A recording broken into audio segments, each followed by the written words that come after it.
क्रांति का यह पर्व आया ज्ञान का संदेश लेकर, ज्ञान का संदेश लेकर।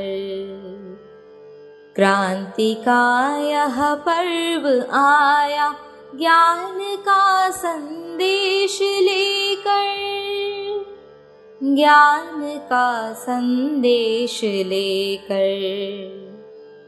गहनतम की निशा बीती, भोर आया भाग्य लेकर, दे रही संदेश जग को प्रकृति भी करवट बदल कर। छोड़ तंद्रा उठ पड़ो अब,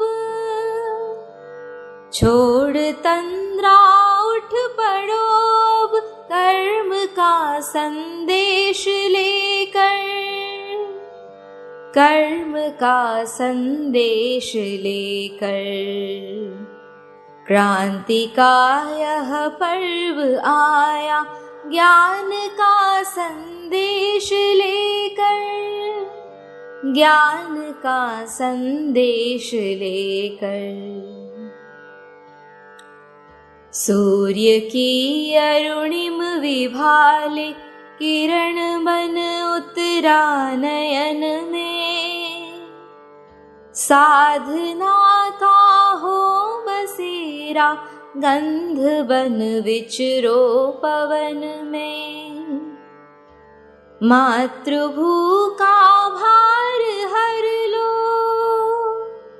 मातृभू का भार हर लो, प्रेम का संदेश देकर, प्रेम का संदेश देकर।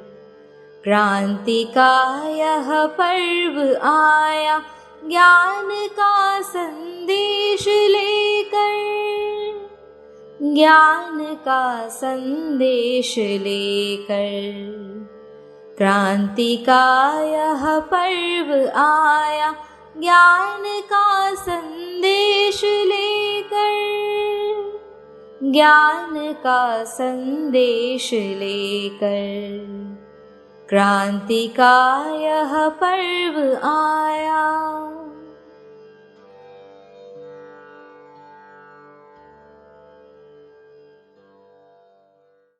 ओम शांति।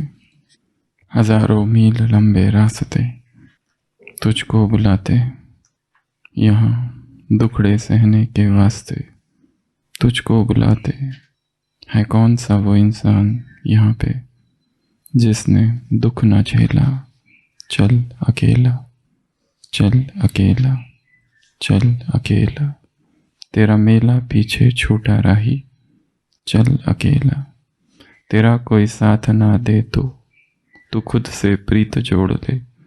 बिचौना धरती का करके अरे आकाश ओढ़ दे। पूरा खेल अभी जीवन का तूने कहाँ है खेला?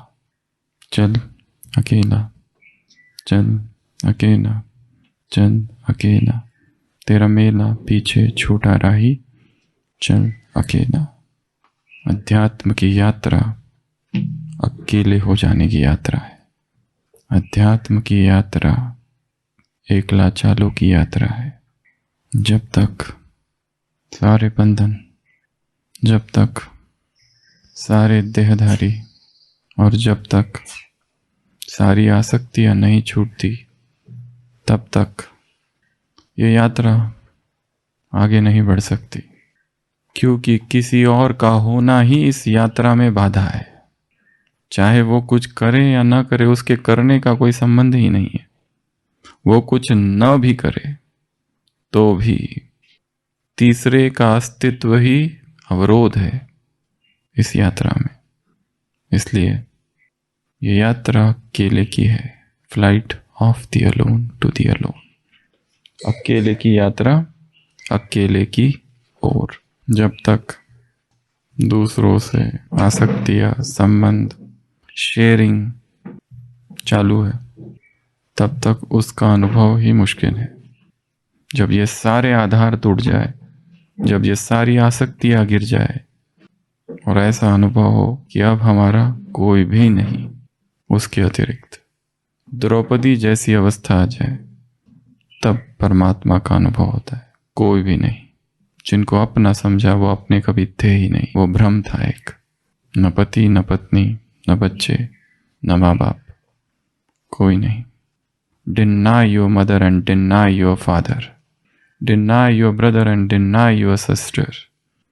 जीसस कहता है सबको एक तरफ कर दो और मेरी ओर आ जाओ। सर्वधर्मान परित्यज्य, सब कुछ माम एकम, केवल मेरी शरण में आ। क्या ऐसी शरणागति का अनुभव है? सबको देख लिया, सबको जान लिया और सबको परख लिया, और यह निष्कर्ष कि कोई भी मेरा कभी था ही नहीं, एक लंबा सा भ्रम, एक इल्यूजन था। क्रांति अर्थात भ्रम से मुक्ति, क्रांति अर्थात सभी बंधनों से मुक्ति, क्रांति अर्थात विद्रोह, स्वयं स्वयं के खिलाफ, अपने ही संस्कारों के खिलाफ। क्रांति अर्थात विप्लव, रिवॉल्ट, म्यूटिनी। और जब तक चेतना बागी नहीं बनती, वो दुख में, दर्द में जीती रहेगी। अंधेरे की ही उसको आदत पड़ जाती है। कोई व्यक्ति 90 वर्ष तक अंधेरी कोठरी में बंद रहा और एक दिन अचानक उसे बाहर निकाला जाता है और उसको कहा जाता है कि तुम आज से मुक्त हो। उसे उजाला डराता है। वो कहता है ये उजाला मुझे नहीं चाहिए, मुझे वापस उसी काल कोठरी में ले जाओ, क्योंकि अब तक 90 वर्ष की आदत कौन सी है? अंधेरे की आदत है। अंधेरा ही अच्छा लगता है। उसी तरह गुलामी भी एक आदत है, उसी तरह एडिक्शन भी एक आदत है, उसी तरह व्यसन भी, सारे विकारों का व्यसन भी एक आदत है। उन्हीं विकारों में रहते रहते रहते रहते वो विकार ही धीरे धीरे अच्छे लगने लगते हैं। एक तरफ तो कहते हैं मुक्त होना है विकारों से, परंतु जैसे ही मुक्ति की एक झलक मिलती है तुरंत मन में बेचैनी आती है, जैसे कि कुछ मिस हो रहा है। और फिर और बार बार, एंड येट अगेन, चेतना उन्हीं अंधकार में, उसी अंधकार में भागती है। तो अंधेरा भी एक व्यसन है, और जब व्यसन लंबा समय चलता है तो वो फिजियोलॉजिकल नीड बन जाती है। कोई व्यक्ति 50 साल से दारू पी रहा है, उसको एक दिन कहो ये रोक दो, उसके शरीर में कुछ कुछ होने लगता है। 40 साल से सिगरेट पी रहा है, अचानक उसको कहो कि रोक दो, तो क्या होता है? विड्रॉल सिम्टम्स आने चालू हो जाते हैं, क्योंकि वो अल्कोहल, वो निकोटीन उसके शरीर की आवश्यकता बन गई है। अचानक उसे रोक दिया जाए तो डेथ भी हो सकती है। उसी तरह काम भी एक व्यसन है, उसी तरह सारे विकार भी व्यसन है। और जैसे ही उन्हें रोका जाता है बेचैनी होती है, मिसिंग की अनुभूति होती है, क्रोध आता है, सारे विकार उत्पन्न होते हैं। तो व्यसन बहुत गहरा है। पहले तो इस बात को स्वीकार करो। यहां तक कि वो व्यक्ति जो इस पर प्रवचन कर रहा है, एक व्यक्ति भाषण देता है अमृत वेले पर, वो ऐसे 20 कारण सुनाता है कि जिस वजह से तुम सब लोग अमृत वेला नहीं कर पा रहे, पर वो खुद भी नहीं कर पा रहा। उसका 21वां एक अपना अलग कारण है जिसकी वो चर्चा नहीं करता है। वो खुद भी नहीं कर पा रहा, परंतु उसके कारण वो 20 नहीं है, उसका अपना एक अपना अलग सा 21वां कारण है। Selling in the same boat, सभी एक ही नाव में है। पर हाँ, इन लोगों को लगता है ये पहुंची हुई हस्ती है, गिरे हुए ना तुम हो, पहुंचे हुए ना वो है, कहीं ना कहीं सब। एक व्यक्ति जो दिन रात दारू पीता है, डॉक्टर के पास पहुंचता है, कहता है कुछ भी करो, कोई उपाय। डॉक्टर कहता है छोड़ दो इसको। वो कहता है एकदम कैसे छोड़ू? डॉक्टर कहता है एक काम करो, अभी कितना? वो कहता है 4, 12 बार पीता हूं। वो कहता है 4 बार पीना चालू करो, पहला हफ्ता, फिर दूसरा हफ्ता 2 बार, फिर तीसरा हफ्ता 1 बार। और कहता है बाद में आना मेरे पास। 1 हफ्ते के बाद वो व्यक्ति पहुंचता है, पर पहला जितना नशे में था उससे डबल नशे में है अभी। तो डॉक्टर पूछता है क्या किया? वो कहता है जो आपने कहा बस वही किया। फिर ये ऐसा कैसे हो गया? वो कहता है मैंने सोचा सेकंड ओपिनियन भी लेना चाहिए था, तो मैं दूसरे डॉक्टर के पास पहुंचा और उसने वही प्रिस्क्रिप्शन दिया जो आपने दिया, तो मैंने दोनों प्रिस्क्रिप्शन कंबाइन कर दिए। उसका ये परिणाम। चल अकेला, चल अकेला, तेरा मेला छूटा राही, चल अकेला, यात्रा अकेले की है। तुम चलो साथ में कारवा अपने आप जुड़ जाएगा। जो विरोधी है वो धीरे धीरे सहयोगी बन जाएंगे, परंतु तुम पीछे नहीं हटो बस। तो यज्ञ इतिहास की क्रांति, एक अभिनव क्रांति। ये क्रांति किसी युद्ध स्थल पर नहीं घटी, ये क्रांति घटी मधुबन की वीथियों में, मधुबन की गलियों में, मधुबन की गलियारों में। ये क्रांति कोई बहुत बड़ी घटना नहीं है, क्रांति विभाजित है छोटी छोटी घटनाओं में, टुकड़ों टुकड़ों में। ये क्रांति घटी है छोटे छोटी कहानियों में, छोटे छोटे किस्सों में, छोटे छोटे प्रसंगों में। तो हर दिन हम 7 कहानियां ले रहे, तो आज की भी 7 स्टोरीज। स्टोरी नंबर 1, स्टोरी का नियम आंखों के सामने होते हुए देखना, जिसके साथ घट रही है उसको हटा के खुद को खड़ा कर देना। और शिक्षा। स्टोरी नंबर 1, दोपहर का समय था और एक ट्रक आया मधुबन में, पांडव भवन सब्जियों का। और समय क्योंकि दोपहर का था, सभी भाई बहनें क्या कर रहे थे? रेस्ट पर। और ट्रक से सब्जियां निकालनी थी और अलग भी करनी थी। भूरी दादी ने बाबा को आकर बताया कि बाबा ट्रक आया है, क्या करें? तो बाबा ने देखा कोई नहीं है, तो खुद चले गए और सब्जियां निकालना चालू कर दिया। ये नहीं कहा कि बेल बजाओ, ये नहीं कहा कि सबको बुलाओ, ये नहीं कहा कि मैं अकेला कैसे करूं, ये नहीं कहा कि मैं तो इंचार्ज हूं, मैं तो हेड हूं, मैं फाउंडर हूं। क्या किया? सीधा ट्रक से सब्जियां निकालना चालू कर दिया। भाई बहनें आते हैं, लगेज होता है गाड़ियों में, बसों में, उसमें भी देखा गया है कि दूसरों का लगेज निकालने में मन मना करता है। फिर सारे धीरे धीरे भाई आए और उन्होंने फिर बाद में मदद की, पर बुलाया नहीं किसी को। Story close. Moral of the story, जो टेसो अर्जुन, अर्थात जो इनिशिएटिव लेता है वही अर्जुन। अर्थात किसी के लिए रुकना नहीं है, अर्थात आगे बढ़ते जाना है, अर्थात प्रथम करना है, अर्थात अपना समझना है। हर सेवा मेरी है, ये मेरा काम नहीं है, ये उसका काम है, ये नहीं। अपना हाथ जगन्नाथ।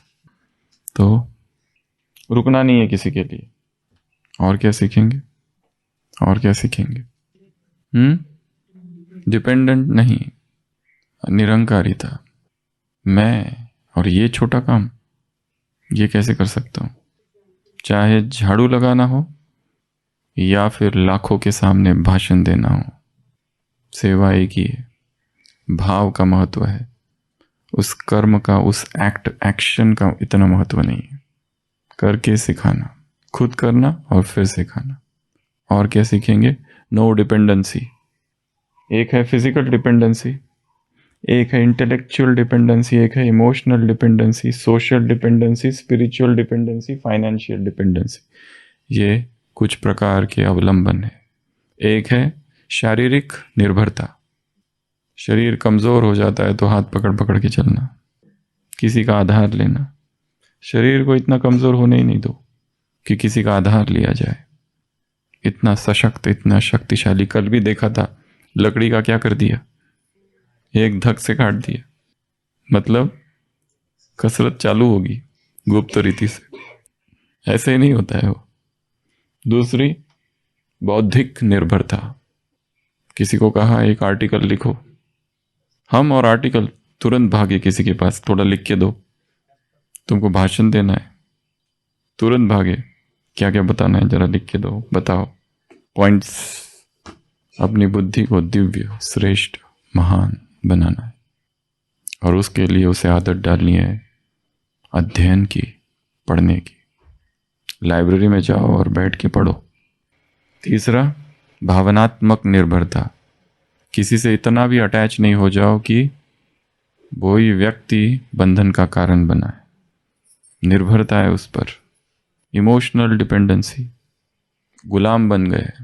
हमारी खुशी का रिमोट कंट्रोल उसकी जेब में है। वो उधर से दबाता है तो खुश, वो उधर से दूसरा बटन दबाता है तो इधर से आंसू। वो कहता है ये लो तुम्हारा रिमोट कंट्रोल, हम कहते हैं नहीं तुम ही रखो, उसमें भी अच्छा लगता है। ये एक दूसरे प्रकार की निर्भरता है। वो कहता है ले लो, हम कहते हैं ना तुम ही रखो। प्यार भी बहुत है, अब क्या करें, वो तो देना चाहता है, हम कहते हैं कि तुम रखो।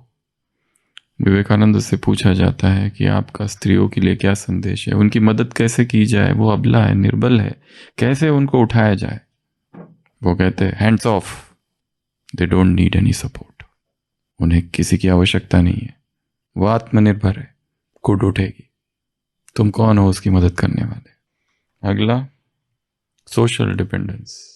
सब लोग करेंगे तो हम करेंगे, खुद नहीं कर सकते अकेले।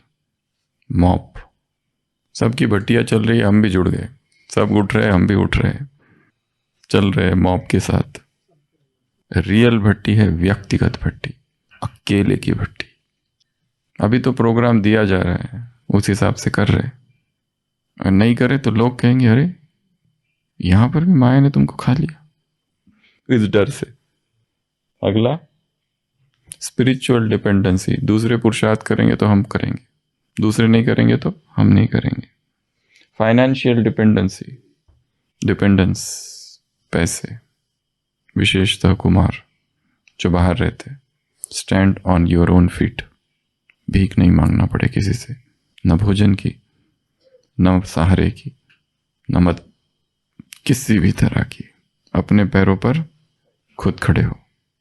तो ये डिपेंडेंसी नहीं, खुद ही करना चालू करो।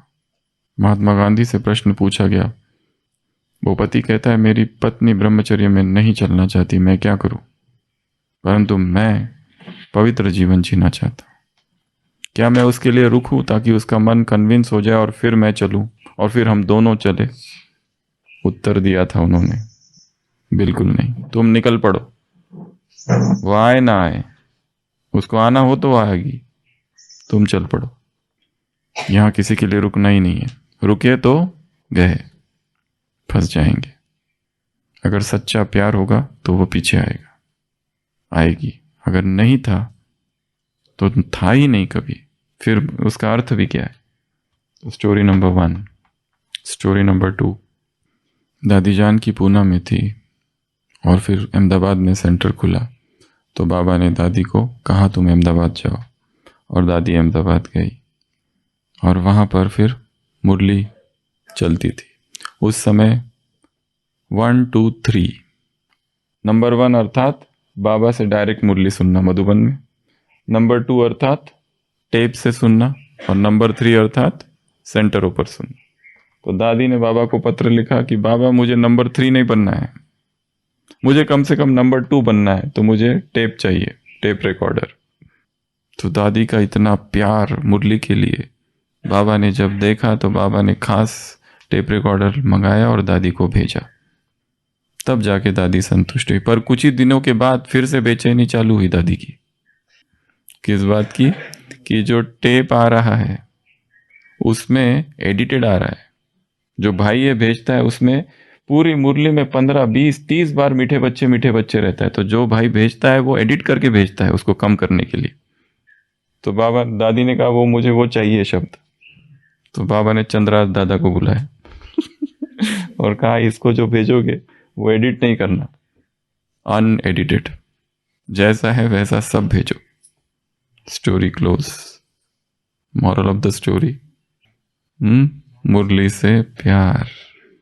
ऐसे बच्चों की बाबा हर आश पूरी करता है जिनको मुरली से अथाह प्यार होता है, जो सुनना चाहते एक एक शब्द, एक एक वाक्य, उनके चिंतन का विषय है वो, और बाकी लोगों के लिए मुरली चिंतन का विषय नहीं है। वो 1 घंटा मुरली क्लास में भयंकर नशा नींद का, उठने के बाद दिमाग भारी, पता नहीं क्या सुना, इतनी बातें सुनी कि कुछ भी पता नहीं, क्योंकि चिंतन नहीं था। जब तक टुकड़े टुकड़े कर कर टुकड़ों का चिंतन नहीं होता है, तब तक एकाग्रता भी नहीं होती है उसमें। क्योंकि एक ही मुरली में कितने टॉपिक्स है, 20 टॉपिक्स है कम से कम। सारे टॉपिक्स पर हमने कभी ना कभी अलग अलग समय पर चिंतन किया हुआ हो, तो फिर उस चिंतन को उस पॉइंट के साथ जोड़ा जा सकता है और फिर नींद नहीं आएगी। नहीं तो जैसे ही मीठे मीठे आता है एक लंबी श्वास, पूरा हो गया। अंदर की बातें है ये। बिना चिंतन के और बिना मनन के एकाग्रता भी नहीं होती। केवल नियम निभाना है, नेमिनाथ, अ सेरिमोनियल, अ रिचुअल। तो बाबा भी ऐसे बच्चों की इच्छाएं पूर्ण करता है। जो उनको चाहिए वो अपने आप वो पूरा करता है। जो जे वांछील तो ते लाहो प्राणिजात, उसकी हर इच्छा पूरी होगी अपने आप। मनोवांछित फल प्राप्त कराने वाली यह साधना है। जो चाहिए वो प्राप्त होगा, परंतु केवल इस मार्ग पर चलते रहो। कोई मिले ना मिले, कोई आए ना आए, आए तो वेलकम और जाए तो भीड़ कम। अच्छा है, भीड़ कम हो गई, अब रास्ता और खाली है। Story number 3। कल हमने बात की थी भटिंडा की, कमलेश बहन जी की। कैसे वो दोनों सहेलियाँ आई और बाबा से पूछा तो बाबा ने एकदम बता दिया। वही बहन जी अपने अनुभव में सुनाती है कि एक बार भटिंडा से मैं पार्टी लेकर मधुबन में आई, और मधुबन में जब आई 1968 का वो समय था, शायद दिसंबर होगा। तो बाबा ने कहा, बच्ची तुम सीधा यहाँ से ग्वालियर जाओ, और बाकी पार्टी को ऐसे ही भेज दिया बिना टीचर वैन के। तो बाबा को पत्र आने लगे वहाँ से, फिर भटिंडा से, कि बहन जी को वापस भेजो वापस भेजो वापस भेजो। तो बाबा ने फिर एक पत्र लिखा 15 जनवरी 1969 को। 15 जनवरी 1969। और वो पत्र में ये लिखा कि बच्ची पास हो गई है, वापस भटिंडा जाए। और ये पत्र बहन जी को मिला 19 जनवरी 1969। 2 खबरें मिली, एक तो बाबा के अव्यक्त होने की, और साथ साथ ये दूसरा लेटर, स्नेह भरा। Story close. Moral of the story, हाँ जी, आज्ञाकारी, आज्ञा का पालन। जो कहा वो कर दिया। क्या, क्यों, कैसे, क्यों, उधर का क्या होगा, उसका क्या होगा, उसका क्या होगा, मेरे सिवा कैसे चलेगा, नथिंग। चुपचाप, जैसे कि वो परीक्षा थी, और बाबा ने कहा परीक्षा में पास है। और ये भी देखना था कि बहन जी को वहां से हटा दिया तो क्या हुआ, उधर से पत्र आने लगे, भेजो भेजो भेजो, अर्थात योग्य है टीचर। जैसे एक छोटा सा बच्चा टेलीफोन बूथ पर जाता है, पैसे डालता है और कॉल करता है, कि एक महिला को कॉल करता है जो अमीर है कि मुझे एक काम चाहिए, आपका जो गार्डन है वो काम करूंगा, मैं घर का पोछा लगाऊंगा, सब कुछ करूंगा और बहुत कम पैसे लूंगा। बातें चालू है, वो कहता है प्लीज प्लीज प्लीज। वो दुकानदार वहां बैठा है, वो सुन रहा है वो बच्चे की, छोटे बच्चे की बातें जो फोन बूथ पर बात कर रहा है। वो बच्चा कह रहा है प्लीज मैं कुछ भी करने को तैयार हूं, आप मुझे काम दे दो। परंतु उधर से पता नहीं क्या बातें हो रही थी, वो दुकानदार को तो सुनाई नहीं दे रही है, परंतु वो बच्चा फोन रख देता है और फिर बहुत खुश होता है। वो दुकानदार कहते तुम खुश क्यों हो रहा है, क्या वो तुम्हारी बात मान गई जवाब देने के लिए? वो कहती है नहीं, नहीं मानी।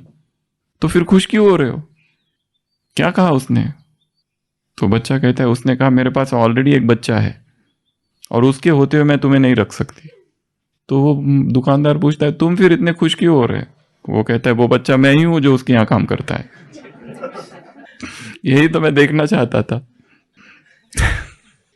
कि योग्य है, ये दूसरे को लेने को तैयार नहीं है। तो वैसे ही टीचर योग्य है। और आज्ञा पालन, और वो कितना यादगार बन गया।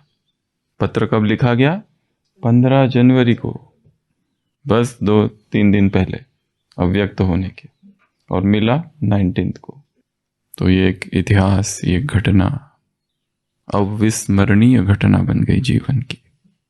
नेक्स्ट स्टोरी पटियाला की बहन जी सुनाती है कि एक बार वहाँ पर दंगे हो गए और ऐसे 10 उग्रवादी सेंटर पर आए, सेंटर के बाहर, और जोर जोर से दरवाज़ा खटखटाने लगे, दरवाज़ा खोलो, दरवाज़ा खोलो। चारों तरफ दंगे चालू थे। तो अंदर बहन जी थे, तो वो कहती है वो लोग 12 लोग थे, हम लोग 5 बहनें अंदर थी। हमने कहा हम नहीं खोलेंगी। उन्होंने कहा खोलो नहीं तो दरवाज़ा तोड़ देंगे। और फिर आखिरकार दरवाज़ा खोला। उससे पहले जो बहन जी थे उन्होंने कहा कि रेड लाइट ऑन कर दो जो हॉल है, और सभी बहनें जो बाबा का कमरा है वहाँ जाके बैठ के योग में बैठ जाओ।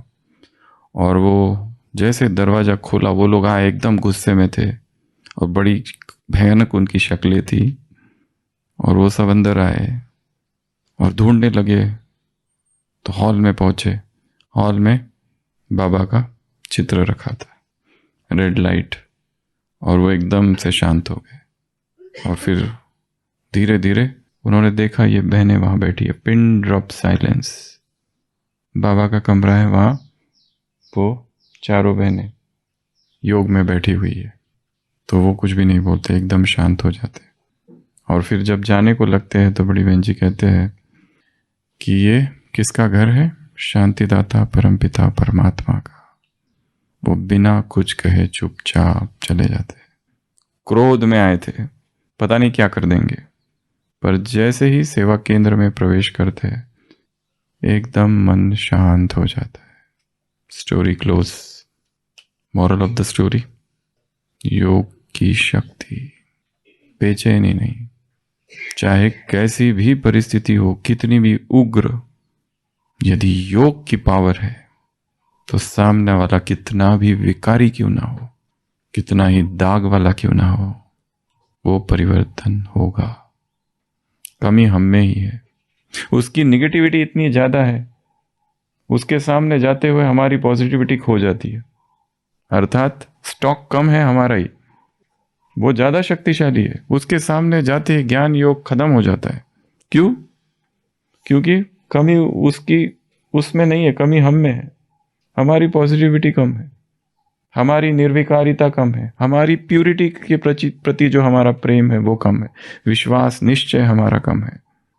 नहीं तो जिन लोगों को कोई अनुभव नहीं है, उन बहनों को क्या अनुभव है इन सब चीज़ों का? कभी देखा ही नहीं होगा ये सब चीज़ें, और ये सब चीज़ें फर्स्ट टाइम थी। फिर भी निश्चय, प्रभु प्रेम और प्यूरिटी की पावर स्थिर कर दिया। शांत हो गए, वो लोग चले गए। नेक्स्ट स्टोरी मुंबई के संतोष बहन जी की सुनाई हुई है। संतोष बहन जी लिखते हैं, मैं एक बार बाबा से बहुत पहले बाबा के कमरे में मिल रही थी। अभी जो बाबा का कमरा है वो पहले वो आधा था, बहुत छोटा, अभी उसको बड़ा कर दिया गया। तो बाबा वहाँ बैठे किसी बहन से बात कर रहे थे और थोड़ी देर में बाहर निकल गए। बाबा की आदत थी बीच बीच में बाहर जाते थे और इधर उधर चक्कर लगा के आते थे, कभी किचन कभी कुछ। और जब वापस आए और बैठे, बाबा ने पूछा बाहर जो चप्पल रखी है वो किसकी है? कुछ बहनें बैठी थी अंदर। तो बाबा वापस आए और बाबा ने पूछा बाहर जो चप्पल रखी है वो किसकी है? तो एक बहन ने कहा मेरी है। और चप्पल बहुत ही अच्छी थी, अच्छी अर्थात बहुत ही फैशनेबल और बहुत ही डिज़ाइन वाली और बहुत ही महंगी। तो बाबा ने कहा बच्ची, यदि तुम कहीं भाषण देने जाओ और ऐसी महंगी चप्पल पहन के जाओ तो लोग तुम्हारा भाषण कम, तुम्हारी चप्पल को ज़्यादा देखेंगे। लोग हमारी तरफ आकर्षित ना हो, लोगों का ध्यान कहाँ जाए? उस निराकार की ओर। इसका ध्यान रखना है। तो हमारा पहनावा ऐसा ना हो, हमारे पास जो वस्तुएं हैं ऐसे ना हो, ऐसी वस्तुएं ना हो कि लोगों का ध्यान उन वस्तुओं पर चला जाए। परमात्मा की निस्वार्थ सेवा करनी चाहिए, ऐसा प्रवचन देने वाले गुरुजी अपने एक एक प्रवचन के 1-1 लाख रुपए लेते हैं। निस्वार्थ सेवा। लोग सब देखते हैं हम क्या पहनते हैं, हम क्या करते हैं। एक बहन जी, यज्ञ की स्टोरी है, किसी कंपनी में गई और वहां पर भाषण देने से पहले कहा, इतना स्ट्रेस किया कि सभी अपना मोबाइल बंद कर दो, खबरदार अगर किसी ने मोबाइल ऑन रखा तो। सबका मोबाइल बंद, और प्रवचन के बीच में जोर से उसकी पर्स में से उसी का मोबाइल बजा। मार्ग कठिन है, क्योंकि पहले स्वरूप बनना है। तो इतनी महंगी और इतनी ऊंची चीज है, वनवाह का जीवन है, साधारणता में ही आनंद है। मूल्यों में आता है गहने, चोरों का कोई भरोसा नहीं, ठगों की दुनिया है, लुटेरों की दुनिया। अगली स्टोरी, कुटिया में दादी जान की बैठी है और वहां पर बड़ी दीदी आती है, और वहां पर कोई एक भाई है शायद जिसने कुछ गलती की हो या कुछ गलत किया हो, उसके बारे में बताना चालू करती है बाबा को, और बताते बताते चेहरों के एक्सप्रेशन थोड़े बदल जाते। बाबा कहते, बच्ची तुम्हारे चेहरे के भाव क्यों बदल रहे हैं? एक होता है निस्वार्थ निष्पक्ष भाव से बाबा को बता देना, और दूसरा है उसकी फीलिंग में आना और फिर बताना, अर्थात उसमें इन्वॉल्व हो जाना। बताते बताते, कंप्लेन करते करते या कुछ रिपोर्ट करते समय उसमें इन्वॉल्व नहीं होना, नहीं तो हमको भी वो दुख क्या होता है अनुभव होने लगता है फीलिंग में आते ही। ये बहुत अच्छा चैप्टर है। बाबा ने दोनों को कहा कि किसी भी व्यक्ति के वजह से तुम्हारे चेहरे के जो भाव है वो बदले ना, या अफेक्ट ना हो। किसी को देखा तो बहुत खुश और किसी को देखा तो फिर से आ गया ये। निस्वार्थ भाव से या निष्पक्ष भाव से सेवा करना। एक व्यक्ति था, जन्मांध था, क्यों वो बॉर्न ब्लाइंड रहा? उसको हिप्नोसिस रिग्रेशन किया, हिप्नोटिक रिग्रेशन पिछले जन्म में, तो पता चला किसी एक जन्म में वो जल्लाद था और वो क्या करता था, राजा की आज्ञा पर लोगों की आंखें फोड़ता था। परंतु ये उसका ड्यूटी थी, उसका कर्तव्य था, इसकी वजह से वो बंधा नहीं बना इस जन्म में, क्योंकि वह जब वो करता था उसे बहुत मजा आता था। बस ये मजा जो आना था ना, रुचि से करना फिर भी ठीक है, परंतु उसमें दूसरों को परपीड़न में सैडिस्टिक प्लेजर, दूसरों को दुख देते हुए पीड़ा का अनुभव करना। एक होता है किसी को सुधारना इसलिए उसको कहना, एक है लक्ष्य ही है उसका अपमान करना है और उसके सबके सामने। ये भाव से उसे बताया गया। लक्ष्य ये नहीं है कि वो सुधरे, लक्ष्य है उसका अपमान करना। भावना ही कुटिल है, विकारी है। साक्षी स्टोरी, नेक्स्ट स्टोरी। संतोष दीदी बताती है कि बाबा को मैंने एक बार पत्र लिखा और कहा कि एक जिज्ञासु आया है और उसको कोर्स कराया और उसने फिर पैसे देने की कोशिश की। फिर मैंने कहा बाबा का ये भगवान का ज्ञान है, बाप कभी अपने बच्चों से फीस लेता है क्या? पर मैंने उसको लास्ट में ये भी कहा, हाँ पर धारणा के लिए तुम्हें 5 खोटे सिक्के देने पड़ेंगे। बाबा का उधर से लंबा चौड़ा पत्र आया, बच्ची तुमने पैसों की बात ही क्यों की? वो किस अर्थ में लिखा पता नहीं, पर बाबा ने कहा अगर तुम पैसे शब्द कहते हो तो इसमें क्या हो जाता है, मांगना। जैसे हमने पैसे मांगे, वो सोचेगा ये लोग पैसे मांगते। Story close. कुछ भी मांगना नहीं, और सबसे महत्वपूर्ण पैसों का जो हिसाब किताब है वो जितना हो सके उतना मिनिमम। अगर किसी को देना है और उसको बहुत जरूरत है, दो, परंतु किस भाव से? अब वापस लेने नहीं भी मिला तो चलेगा, इस भाव से, अदरवाइज दो ही ना। Neither be a lender nor a borrower be, Shakespeare की कविता है एक। ना तो उधार लो ना तो दो, कुछ भी नहीं, हिसाब ही नहीं बनाओ। हाँ, परंतु किसी को बहुत आवश्यकता है तो दे दो, परंतु ये भूल जाओ कि वापस मिलेगा। इसके पहले भी सुनाया था, एक भाई ने सेंटर के दूसरे भाई को 5,000 रुपए दे दिए और जिसने लिए वो भूल ही गया कि देना भी है। ये बेचारा रोज सोचता है आज देगा, कल देगा, परसों देगा, वो देता ही नहीं। अब ब्राह्मणों को कहे भी कैसे कि पैसे दो, अच्छा नहीं लगता है। बाबा के कमरे में वो रोज आके बैठता है, उसके सामने वो आके बैठता है, ये बाबा को देखता है योग करते हुए, सामने वो आता है 5,000 5,000। उसको देखते हुए बस एक ही संकल्प आता है, 5,000 5,000। बाबा इसको बुद्धि को टच करो, ये दे दे दे दे। वो देता ही नहीं। और फिर वो इधर आ गया, भाइयों की भट्टी थी अदर कुमारों की, तो नीचे शांतिवन में आ गया उसने। फिर आखिर में सोचा जाने दो बाबा, मैं छोड़ता हूँ, पूरा परेशान कर दिया है मुझे इसने, आज से बंद। कोई मैंने ना किसी जन्म में उसने लिए थे, मैंने दे दिए, हिसाब पूरा हुआ, मुझे नहीं चाहिए पैसे। मोबाइल बंद कर दिया 3 दिन भट्टी। 3 दिन के बाद में मोबाइल खोला, उसका फोन आया, कहता है कि क्या तुम फोन क्यों नहीं उठा रहे, मैं कब से तुमको फोन कर रहा हूं, तुम्हारे पैसे देने थे ना। तो मॉरल ऑफ द स्टोरी, अगर दो तो भूल जाओ कि हमने दिया भी था, और दो भी तो क्या करो, योग करो, उससे वापस मिलेगा। तो कितनी स्टोरीज हो गई? 7 हो गई। स्टोरी 1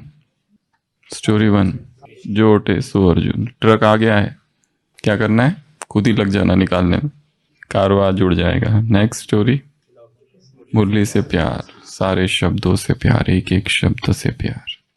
स्टोरी नंबर 3, हाँ जी, there is not to reason why, there is but to do and die. Army का नियम क्या है? About turn, right turn, left turn. वो पूछता है राइट क्यों टर्न करूं, राइट लेफ्ट क्यों नहीं, जो बोला वो करो। There is not to reason why, there is but to do and die. करो और मरो। ये आर्मी का हम रूहानी आर्मी है। स्टोरी नंबर 4, योग की पावर से क्या करो, कितने भी उग्रवादी हो, कैसी हो, अपना योग बढ़ाओ, अपनी प्यूरिटी को बढ़ाओ, बस आत्माएं अपने आप परिवर्तित हो जाएगी। जो पति अपनी पत्नी का 20 साल विरोध करता है, एक दिन ज्ञान में आ जाता है। अर्थात 20 साल का विरोध करने वाला वो भी देवकुल की महान आत्मा ही थी। ज्ञान में आया ना, अर्थात सतयुग में, अर्थात वो भी देवता ही है। इसलिए यही सोचो, ये सभी होवनहार देवता है। नॉन बी के अज्ञानी नहीं बोलना किसी को। कौन है ये? ज्ञान में आने वाले, अभी आए नहीं, आएंगे। स्टोरी नंबर 5, चप्पल से क्या, माया की धुलाई। चप्पल हो या कोई भी चीजें हो, सिंप्लिसिटी इज ब्यूटी। कुटिया में बैठते हैं कभी कभी सुबह 3 बजे, तो कोई ऐसा एंट्री करता है सेंट परफ्यूम लगाकर, बेचारे परमधाम से और कोई सूक्ष्म वतन से धाड़ धाड़ नीचे गिरते। कौन आया महफिल में आज सुबह 3 बजे परफ्यूम लगाकर। और कोई आता है ऐसी शॉल जो 1 महीने से धोई नहीं है, वो शॉल पहन के पूरा, कौन आया, सॉक्स। और कोई आते हैं अपनी पॉलीथीन लेके, उसकी आवाज और डायरी निकालने की आवाज और पेन की टक टक की आवाज और पेजेस पलटाने की आवाज, फिर खोलने की आवाज, फिर फाड़ने की आवाज, फिर बाबा के उसमें डालने की आवाज, हर चीज की आवाज ही आवाज, शांत वायुमंडल में आवाज। ये बताना है कि हम बाबा को सब कुछ बता रहे हैं अपना। और अपनी बड़ी सी बैग बाजू में, दूसरा भाई खड़ा है, जगह की कमी, पर हमारी बैग यहीं रहेगी। नेक्स्ट स्टोरी, निस्वार्थ भाव से सेवा करना। नेक्स्ट स्टोरी, शिकायत कर, पहले तो करना ही नहीं। अगर करना भी पड़े, बोलना भी पड़े, तो फीलिंग में नहीं आना है उसकी। तो अकेले इस मार्ग पर आगे बढ़ो। चल अकेला। ओम शांति।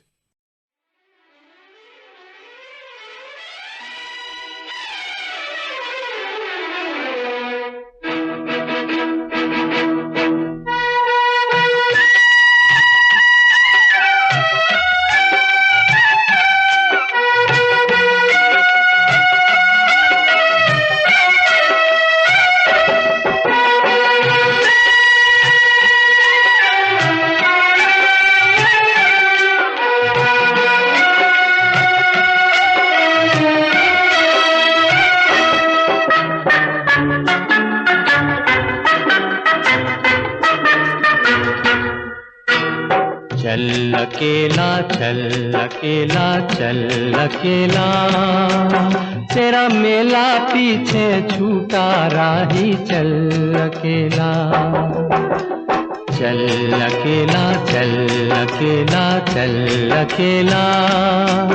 तेरा मेला पीछे छूटा राही, चल अकेला।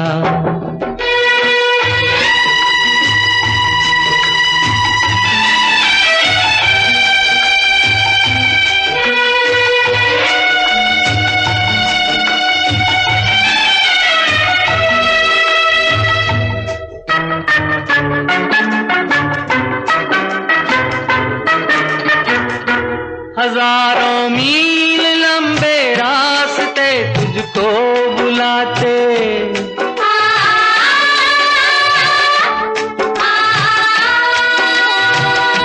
यहाँ दुखड़े सहने के वास्ते तुझको बुलाते।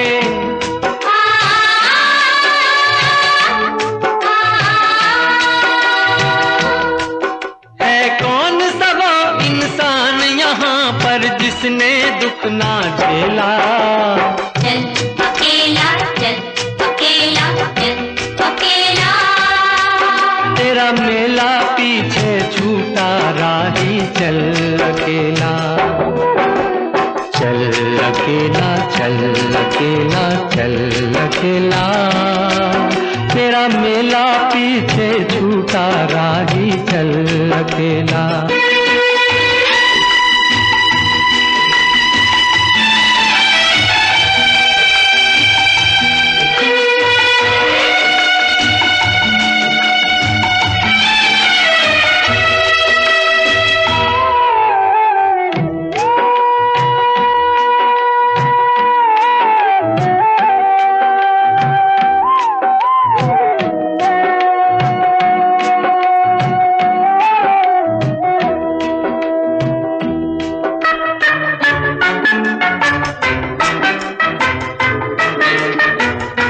तेरा कोई साथ ना दे तो तू खुद से प्रीत जोड़ ले।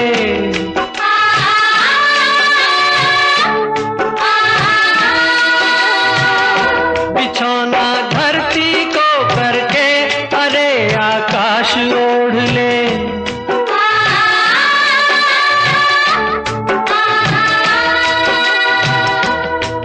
यह पूरा खेल अभी जीवन का तूने कहाँ है खेला। चल अकेला, चल अकेला, चल अकेला। तेरा मेला पीछे छूटा राही चल अकेला। चल अकेला, चल अकेला, चल अकेला। तेरा मेला पीछे छूटा राही चल अकेला।